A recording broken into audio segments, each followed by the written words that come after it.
الحمدللہ رب العالمین والصلاة والسلام علی اشرف الانبیاء والمرسلین اما بعد فاستعیذ باللہ من الشیطان الرجیم بسم اللہ الرحمن الرحیم السلام علیکم ورحمۃ اللہ وبرکاتہ۔ عزیز طلبہ کرام، امید کرتا ہوں احباب خیر سے ہوں گے۔ انشاءاللہ آج ہم مشکوٰۃ المصابیح کے فصل اول میں سبق نمبر 20 سے احادیث مبارکہ 3866 سے لے کر 3871 تک پڑھنے کی سعادت حاصل کریں گے، جن میں ان احادیث مقدسہ کا ترجمہ کیا جائے گا اور ساتھ ساتھ ان احادیث مقدسہ کی تشریح و توضیح کرنے کی سعادت حاصل کریں گے۔ تو آئیے طلبہ کرام بلا تاخیر بڑھتے ہیں اپنے آج کے درس کی طرف۔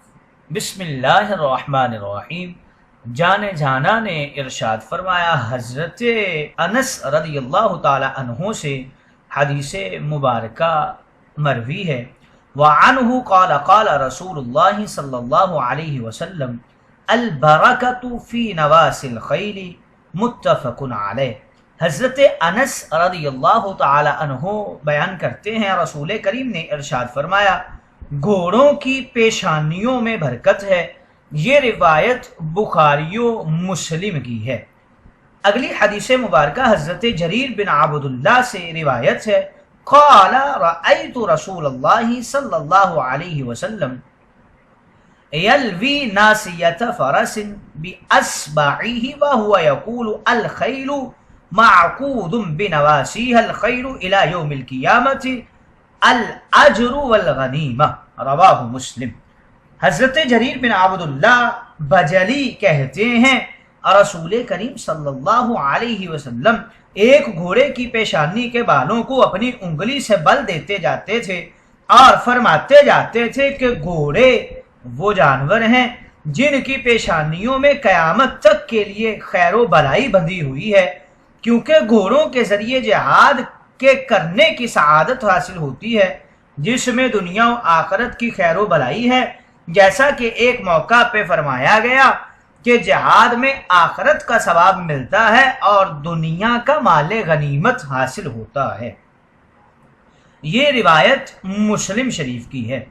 اس حدیث مقدسہ کی تشریح و توضیح میں شارحین کرام کچھ یوں لکھتے ہیں، یلوی کے حوالے سے موڑنے اور بل دینے کے معنی میں ہوتا ہے، معقود یہ عقد سے ہے اور باندھنے کے معنی میں ہوتا ہے، نواسی یہ ناسیہ کی جمع ہے، پیشانی کے بالوں کو کہتے ہیں، مگر مراد گھوڑوں کی ذات ہے۔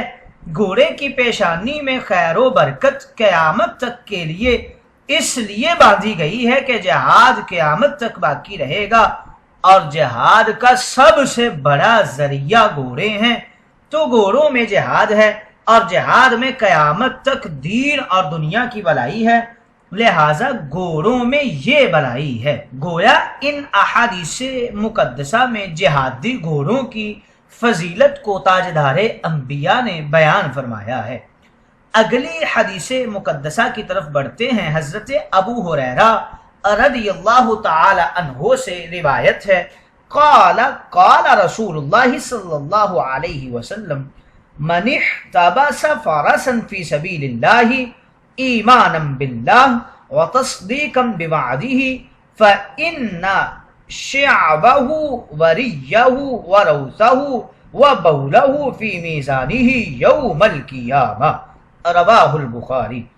حضرت ابو ہریرہ رضی اللہ تعالی عنہ ارشاد فرماتے ہیں، رسول کریم نے فرمایا، جس شخص نے اللہ تعالیٰ پر ایمان لانے اور اس کے وعدہ کو سچ جاننے کی وجہ سے خدا کی راہ میں کام لینے کے لیے اپنے گھر میں گھوڑا باندھا، تو اس گھوڑے کی سیری و سرابی، یعنی اس نے دنیا میں جو کچھ کھایا اور پیا، اس کی لید، اس کا پیشاب قیامت کے دن اس شخص کے اعمال کے ترازو میں تولے جائیں گے۔ یہ روایت بخاری شریف کی ہے۔ اس حدیث مقدسہ کی تشریح و توضیح میں شارحین کرام لکھتے ہیں، شعبہ کے حوالے سے کھانے کی اشیاء اور ریہ یہ پینے کی اشیاء کو کہتے ہیں۔ جس طرح جہادی گھوڑے کے پالنے میں اس طرح ثواب ہے، اسی طرح آج کل جہاد کے لیے اسلحہ رکھنے میں بھی ثواب ملے گا۔ جب گھوڑے کی یہ شان ہے تو سوچئے اس پر سوار ہو کر راہ خدا میں اپنی جان کا نذرانہ پیش کرنے والے مجاہد کی کتنی عزت و عظمت اور شان ہوگی۔ اگلی حدیث مقدسہ کی طرف بڑھتے ہیں۔ یہ حدیث مقدسہ بھی حضرت ابو ہریرہ رضی اللہ تعالی عنہ سے ہی مروی ہے۔ وعنہ قال كان رسول اللہ صلی اللہ علیہ وسلم يكره الشكال في الخيل والشكال أن يكون الفرس في رجله اليمنى بياض وفي يده اليسرى أو في يده اليمنى ورجله اليسرى رواه مسلم۔ حضرت ابو ہریرہ رضی اللہ تعالی عنہ کہتے ہیں رسول کریم نے گھوڑے میں شکال کو ناپسند فرمایا ہے، اور شکال یہ ہے کہ گھوڑے کے دائیں پاؤں اور بائیں ہاتھ پر سفیدی ہو یا دائیں ہاتھ اور بائیں پاؤں پر سفیدی ہو۔ یہ مسلم شریف کی روایت ہے۔ اس کی توضیح کے اندر شارحین کرام کچھ یوں رقم تراز ہیں۔ الشکال، راوی نے حدیث میں شکال گھوڑے کا مکمل تعارف کیا ہے، لیکن عام اہل لغت اس سے اتفاق نہیں کرتے۔ صاحب قاموس اور اہل لغت نے لکھا ہے کہ شکال گھوڑا وہ ہوتا ہے جس کے 3 پاؤں سفید ہوں اور 1 پاؤں باقی بدن کے ہم شکل ہو، یا اس کا عکس سمجھ لیجئے کہ 1 پاؤں سفید ہو اور باقی 3 پاؤں بدن کے ہم رنگ ہوں، تو اسے شکال گھوڑا کہتے ہیں۔ گویا حضور علیہ السلام نے اشکل گھوڑے کو ناپسند فرمایا ہے۔ اگلی حدیث مقدسہ کی طرف بڑھتے ہیں۔ حضرت عبداللہ بن عمر رضی اللہ تعالی عنہ سے روایت ہے ان رسول اللہ صلی اللہ علیہ وسلم سابق بین الخیل التي ازمرت من الحفیاء وامدها ثنیۃ الوداع وبینہما 6 امیال وسابق بین الخیل التي لم تزمر من الثنیۃ الى مسجد بنی زریق وبینہما میل متفق علیہ۔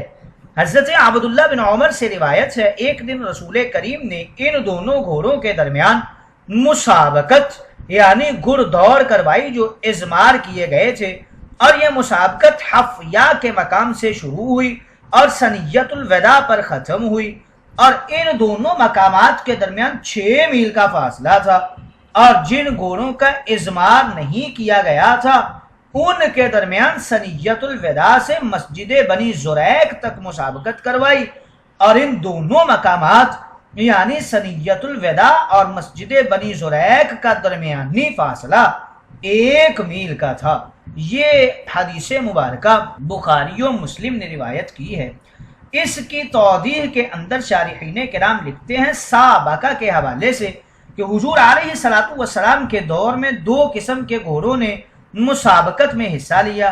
ایک قسم سدائے ہوئے یعنی ٹریننگ یافتہ گھوڑے تھے، ان کی مسابقت 6 میل کے فاصلے تک دوڑنے میں تھی، اور دوسری قسم وہ گھوڑے تھے جو سدائے ہوئے نہیں تھے، تربیت یافتہ نہیں تھے، ان کی مسابقت کا فاصلہ 3 میل تک تھا۔ حضور اکرم نے خود بھی ٹریننگ کی ہے اور دوسروں کو بھی کروائی ہے، گھڑ دوڑ میں خود بھی حصہ لیا ہے اور دوسروں کو بھی آمادہ کیا ہے۔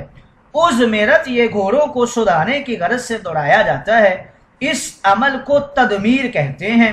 اس کا طریقہ یہ ہوتا ہے کہ پہلے گھوڑے کو کھلا پلا کر خوب موٹا تازہ کیا جاتا ہے، پھر 40 دن تک صبح صبح نہار منہ اس کو دوہرایا جاتا ہے اور بہت کم خوراک دی جاتی ہے، یہاں تک کہ آہستہ آہستہ 40 دن میں گھوڑے کا پیٹ اس کی پیٹھ کے ساتھ لگ جاتا ہے۔ یہ تزمیر شدہ گھوڑا ہوتا ہے جو پھر ہوا کی طرح دوڑتا ہے۔ اگلی حدیث مقدسہ کی طرف بڑھتے ہیں۔ حضرت انس رضی اللہ تعالی عنہ سے روایت ہے قال كانت ناقة لرسول اللہ صلی اللہ علیہ وسلم تسمى العذباء وكانت لا تسبق فجاء اعرابی على قعود له فسبقها فاشتد ذلك على المسلمين فقال رسول الله صلی اللہ علیہ وسلم ان حقا علی اللہ الا يرتفع شیء من الدنیا الا وضعه، رواہ البخاری۔ حضرت انس کہتے ہیں رسول کریم کے پاس ایک اونٹنی تھی جس کا نام عذبہ تھا، وہ کبھی پیچھے نہیں رہتی تھی، یعنی اس کا جس اونٹ سے بھی دوڑ میں مقابلہ ہوتا وہ سب کو پیچھے چھوڑ کر آگے نکل جایا کرتی تھی۔ لیکن ایک دن ایک دیہاتی ایک اونٹ پر آیا اور جب اس نے عذبہ سے اپنے اونٹ کو دوڑایا تو اس کا اونٹ آگے نکل گیا۔ یہ بات مسلمانوں پر بہت سخت گزری اور رسول کریم نے ارشاد فرمایا حق تعالیٰ کا یہ ایک ثابت شدہ فیصلہ ہے کہ دنیا کی جو بھی چیز سربلند ہو جاتی ہے خدا اس کو پست کر دیتا ہے۔ یہ بخاری شریف کی روایت ہے۔ اس کی توضیح میں شارحین کرام لکھتے ہیں العذبہ کے حوالے سے حضور اکرم کی ایک اونٹنی تھی، اس کا نام تھا عذبہ۔ دراصل جس اونٹنی کے کان پیدائشی طور پر نہ ہوں یا کان کٹے ہوئے ہوں اس کو عذبہ کہتے ہیں۔ یہاں اس اونٹنی کے کان موجود تھے لیکن چھوٹے تھے، اس لیے اس کو عذبہ کے نام سے یاد کیا جاتا تھا۔ لا تسبقو یعنی کوئی اونٹ اس اونٹنی سے آگے نکل نہیں جایا کرتا تھا، ہمیشہ پیچھے ہی رہا کرتے تھے۔ عذبہ کا عام طور پر مقابلہ کے لیے تیار رکھا جاتا تھا، اس نے تمام اونٹوں سے آگے نکلنے کا ایک ریکارڈ قائم کر رکھا تھا۔ اعرابی یہ دیہاتی کو کہتے ہیں۔ قعود 2 سال سے لے کر 6 سال تک کی عمر میں اونٹ کو قعود کہتے ہیں، 6 سال کے بعد اونٹ کو جمل کہتے ہیں۔ گویا قعود وہ جوان اونٹ ہوتا ہے جو ابھی ابھی سواری کے لیے تیار کیا گیا ہو۔ فاشتد ذالک کے حوالے سے ذکر کر رہے ہیں صحابہ کرام پر دیہاتی کے اونٹ کا آگے نکل جانا اور حضور کی اونٹنی کا ہار جانا، ریکارڈ ٹوٹ جانا سخت ناگوار گزرا، کیونکہ عرب معاشرہ میں مسابقت میں پیچھے رہ جانا عار کا سبب تھا۔ اس پر حضور اکرم نے صحابہ کرام کو تسلی دی کہ دنیا کے معاملات میں جو کوئی سر اٹھا کر آگے نکل جاتا ہے اور نامور ہو جاتا ہے تو کسی وقت اللہ اس کو پیچھے گراتا ہے تاکہ دنیا کا فخر ختم ہو جائے۔ لہٰذا اس اونٹنی کے ساتھ بھی اللہ تعالیٰ نے یہی معاملہ کیا ہے، پریشان ہونے کی کوئی ضرورت نہیں ہے۔